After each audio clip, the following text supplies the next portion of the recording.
Hey, welcome to Maxwell 3000 Productions. I am Maxwell 3000.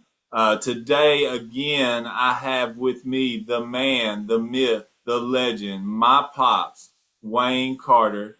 Pops, thank you for continuing this conversation with me. I really appreciate it, and I just really value this. How are you? Doing well, doing well. Right. Last time we spoke, we were kind of getting into what you remembered about kind of visiting your extended family when you were young. And you were talking about your Uncle Eddie. And your Uncle Eddie, this is your mother's brother, correct? Yeah, yeah. Eddie Arnold. Eddie Arnold. We always kidded him, or I did anyway, about being the famous country music star. You probably didn't remember, but there was a big name, Eddie Arnold, back in the day. Okay, okay. And so you were talking about them burning coal in Nashville. And so when was that? This would have been in the 60s, right? Or the Yeah, early 60s? yeah. Early '60s. Right. And still, I guess electricity was ran, so you had electric lights, but still heating the house burning coal, Yeah, what I right? remember about his house in particular, there was electric lights. I mean, it was just like a light in the ceiling that come down on the cord, but they had a big pot belly stove, and it would get hot. I mean, it would be hot in there, and you knew better than to touch the blame thing because it was really hot. So Yeah. yeah, Okay. Well, so getting back, and we're jumping around a little bit, but getting back over to the house on Gamble Lane, what do you remember about the? Do you remember anything about the heat over there at all? We kind of talked about that before. Just don't really remember. I really don't. I Okay, want to think probably electricity, but I don't know that. okay, okay. Um, when you were visiting your uncle Eddie, was that Christmas time? Was that Thanksgiving, or was that just a family visit? Yeah, it would have been holiday time generally, and maybe other times, but I remember particularly the Christmas because we'd get this shoebox that he'd put. They used to have these little thing called kit, little penny pieces of candy, and he'd put a bunch of them and maybe an orange or an apple or something, and I just thought that was really good. And looking back on it, I really think it was great because that was the best they could do, and that was just it was an effort. Yeah. Mm. What do you remember what he did for a living? Not really. I want to think he worked at one of the publishing houses there in Nashville, but I'm not totally sure about that. I think the Methodists and the Baptists all had big publishing houses. I'm not really sure about that. Okay, that's interesting. That's interesting. Well, just kind of, I guess, with the holiday theme, what do you remember about those holidays early on? Do you remember like spending more particular time maybe at Uncle Charlton's or maybe at Aunt Louise's, or did Probably y'all Aunt have maybe Louise's. family reunions? What? Probably Aunt Louise's because that's where Dad's mother would have lived, and we was you know definitely make it there, and we made it to other places too. But I think that was more consistent. Yeah. And would y'all just kind of go visit as a family, or would it be a get together where Charlton and Judy and would come, and I think Betty would both. already be there? Did you have any? Do you got any memories like that? There would have been times when they would have all been there, but there would have been times when it would just been our family going to visit. Well, of course, Aunt Louise would have been there, and Betty and Carolyn and Wendell. Those, of course, those were my cousins. Yeah. What do you remember doing? Uh, well, if you listen to my cousin Betty, I being in the way, but I was the youngest of the whole crowd, and I don't know, running around playing. I would. They had a picture of me. I don't know what happened to it, but on the front porch of McKnight Drive, uh, I'd gotten a towel and tied it around my neck, and I was playing Superman. Just that kind of stuff. I learned real quick I couldn't fly when I jumped off the porch. Yeah. Yeah. Okay. Okay. Well, what did the family do when they got together? Did they play And games, they cards, they played a lot of rook. Rook rook? was a big deal. Um, and And we always rook is similar to a spades game. It's a card game, yeah, right? it's a card game. Colors and numbers on the cards, and uh, I hadn't played it. I used to play a lot of it. I hadn't played it in years. It seemed like the number of tricks that you would catch. I don't. I'd have to go look at the rules. I don't. I hadn't played that in years. There was a Yeah, bid. There was a bid involved, and you had to make your bid. I think. yeah. That's why I say that I hadn't played it. I guess since maybe us having Thanksgiving at Uncle Donnie's or something like that is the only Yeah, time I remember ever really playing it, and it being most similar to spades. probably so. But it's Yeah, got a particular deck, like you say. correct, Yeah, correct. yeah, yeah, certainly. Okay, so they played a lot of rook. A lot of rook and ate. You always ate pretty well. Yeah, yeah. What would y'all eat? What would that look like? Some sort of yard bird, either chicken or a turkey or something like that. Yeah, Uh, and vegetables, because I think all of them had gardens, and Dad was, and I guess I'm a little prejudiced, but I think he was probably the better of the garden. I mean, remember his garden? He grew stuff for the whole community. Green beans and tomatoes and corn, peas. Mm. you remember them doing a lot of sharing and stuff like that. With folks had a garden. Maybe these folks had a hog. Uh,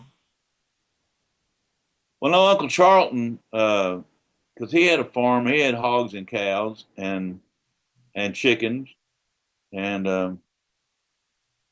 yeah, I think that was probably, I'm sort of connecting the dots a little bit, but I think that was probably the reason we never really went hungry is that we did share. I'm pretty sure that Uncle Charlton would probably provided some type of, like a hog or pork type stuff, and I don't I don't remember ever killing a cow. I know they killed hogs a lot and chickens.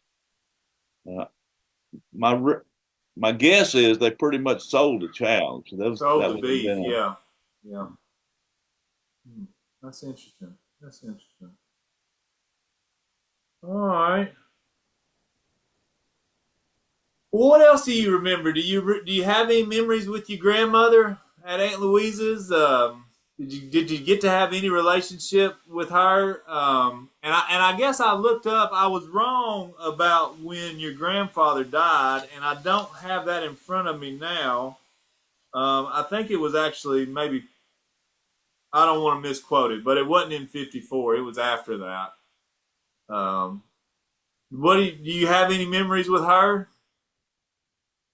just a few, not a whole lot, really. Okay. I remember her being there, and I was, I was like I guess any other young boy. I was running around playing and doing things, and I wasn't interested in sitting around talking. Yeah, yeah, yeah. All right. Well, so when you got into school, were you still living over on Gamble Lane when you got into school? Yeah, right up from Gamble Lane was where you said whatever this thing is there is now. Fire But station. Nice fire station. I think the fire station is on was on down a little bit because we're the Laverne school, and it could have changed. Uh, but Laverne School was actually on Old Murfreesboro Road, the corner of Old Murfreesboro Road and Gamble. I think the fire station was on down a little bit on the left. Yeah, it's Old Nashville Highway. Just in case if anybody happened to look at Right. this, you know what I mean. Just so we Right. know where we're at. and you're probably right. I remember that as well. But this is a new building. Okay, What yeah, I'm I hadn't been speaking over of. there in years. Yeah, yeah. Um, so yeah, Um, that would have been where I went to the probably through the second grade, and in the third grade that year, I was going either into the second grade or third grade. The Laverne School burnt down, hmm. and so we ended up doing the third grade. Pretty sure it's third grade. The At that time there was a Seward Air Force Base was there in Laverne, Smyrna, United States Air Force Base, where the air base is now. But it was a military air base, and they had made arrangements to allow us to use some of their buildings to go to school in until they built Laverne School, which I guess Laverne Elementary is still there. It's over. Hmm. I don't know the name of the road Laverne School's on, but if you can visualize where the highway is, uh, it would be on the other side of the 4 lane highway, what we would call Nashville Highway, from mom and dad. So they built that when we were going to the pretty sure third grade at the Seward Air Base. Hmm. Well, what do you remember about those early years in school? You remember anything about that? Yeah, it's funny. There's a handful of us that went all the way to school through school together. A few years ago, we had our 50th high school reunion, and we still remembered each other pretty well. It was Scott Smith and Larry Aiken were cousins, and they were in that first grade class. Um, I'm pretty sure my friend Wayne Blair was in that class. Um, there were several others, but yeah, I mean, we were just regular kids, I guess. We was not too fired up about class, but enjoyed recess. Yeah. Well, what kind of stuff did y'all do at recess? What games did y'all play? Did y'all have a Where did you Well, play? we I would mean, we would choose up sides and play combat, and we'd throw things at each other and pretend like we was blowing them up, and had sticks for toy guns and just run around. when you say throw things at someone, so this sounds like maybe a rock fight. Is that what's happening No, they had on the schoolyard? these things, and we got in trouble for it. But The no, hedge apples. yeah, those things. Yeah. Yeah, yeah, and we weren't supposed to do that, but we did. Um, Mumbly peg was another thing we did, which you wouldn't do now. I don't know if you know what mumbly peg is.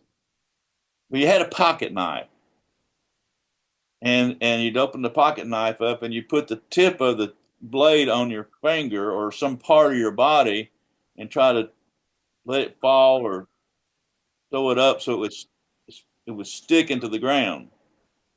Try to get the point in the ground, and that was something we'd do. Uh, So y'all were second and third grade carrying around pocket knives to school. Pretty much, yeah. Yeah, they wouldn't let them do that now. That's for Oh, sure. I That's for sure. know. One thing that I remember about first grade with reading, uh, we had this. They had this book, and the book had to be 3 foot tall and a foot half wide, and it's set up, and they're teaching us how to read. I mean, never seen a word. We didn't have. I didn't. I don't think anybody had kindergarten back in those days. The first grade was kind of the beginning of learning how to do stuff. And so they'd open this big book, and God bless the teacher that dealt with us. And it would have a word and then a picture to talk about this word. And it was like see Dick, and it had, you know, if I remember, like the eyes seeing something, and a little boy named Dick. and then it would turn the page to see Dick run, and it got running. So yeah, it was Dick, and the little girl was named James. It was a Dick and Jane book. Yeah. Yeah, Yeah. Hmm. that was a. But it worked. I read pretty well. Did you enjoy reading when you were a kid? I wouldn't say I enjoyed it because you had to sit down and be still to do it, Yeah. and Yeah. that was just not in my DNA at the time. Right. But I did, in reading stuff. Yeah, sort of, but maybe 5, 10 minutes at a time. Only because you had to, huh? Yeah. I understand that. So these guys you mentioned at school, and I understand, there was others that probably moved away and maybe whatever throughout the years. Did they live close to you in Laverne, or could y'all get together outside of school, or Yeah. did you go to church together with any of Well, them? no, we didn't. We didn't go. I don't know. I know my buddy Wayne Blair. I know he went to the Church of Christ, and I want to think Scott Smith and them. Maybe I don't know what they may have been Methodists. I don't know what. I know they went to church, but no, the ones that we went to Laverne First Baptist Church, and none of those guys at our church were actually in my same class. They were either younger or older than me until we got on up into like middle school, and we got more people started moving into Laverne. But those first years, no, not really. Yeah, yeah. Well, did you ever have anybody around you to play with outside of school, or were you still mostly just alone with you and the dog? And I know there Yeah, was a lot of woods. I mean, during that time, I'm sure there was a lot of wooded area because even when I was young in the '90s, it was mostly wooded area that which is now well developed, right? right, right. Um, so tell me about that a little bit more. What do you remember with your peers or spending time as a youngster? Uh, yeah, not really. Like I said, other than school and then going to church, that was pretty much the life. And then at home, I'd run around and like I said, spending time running around with the dog and I look back and it's a great way to grow up. Maybe I wasn't as socialized as maybe I could have been, but uh, you sort of learn to appreciate nature. All right. Well, and okay, so I'm going to backtrack a little bit, and I want to go back to you said two things that I found interesting, and it's some themes that I kind of see coming out in your life. You said one that you always had this affinity for the trains and for the train tracks and just kind of the rhythm of the train, right? And that is a great, even in American culture or Americana or whatever you like to call it, that the train represents freedom to especially the older generations, right? It was for some folks an escape from the city, and for others an escape from the farm, right? But it represents freedom and escapism. Do you think maybe it represented that for you, or do you think it was just the aesthetics of it and that kind of like a raining on a tin roof type of vibe? Yeah, I think both. I think both because as I look back on it, you think about I don't know where that train's going, but I'd like to see it. You know, and then as you get older, you realize it's really not about where it's going, but about the people that's going to be there. And life generally is about relationships. But being able to think about going somewhere else, and your as you get older, your world expands. From expanding from Laverne, Tennessee, going to Smyrna, Tennessee. was a big deal from elementary to what we call junior high school or middle school. Uh, and then, going, from Smyrna, Tennessee into the other parts of Middle Tennessee, like Murfreesboro, and starting up to college at MTSU, and then going into the military and saying, there's something west of the Mississippi. Those. So I think that goes back to that listening to those trains going somewhere, wherever it is. I'd like to see it. Do you think that um, adventurous spirit, or even maybe not just even just your adventurous spirit, maybe that's an expression of mankind? Do you think that was nurtured in the woods? I think what was nurtured in the woods was the idea of not being afraid of what's down there. I never, uh, not that I mean, me as well as anybody. I'm not the bravest guy in the world, and I'm not the smartest guy in the world, but I am kind of inquisitive, and just to see. And I think that was the thing that the woods did for me is, I wasn't afraid of anything. I like to see what's over the next hill. Yeah, yeah, that's cool. It's almost like the tracks were calling you somewhere, and the woods were giving you a training ground to be able to explore it. Yeah, yeah. That's really dope. Hey, Pops, I appreciate it. This has been Maxwell 3000 Productions. I am Maxwell Carter. Like, subscribe, comment. Peace and love.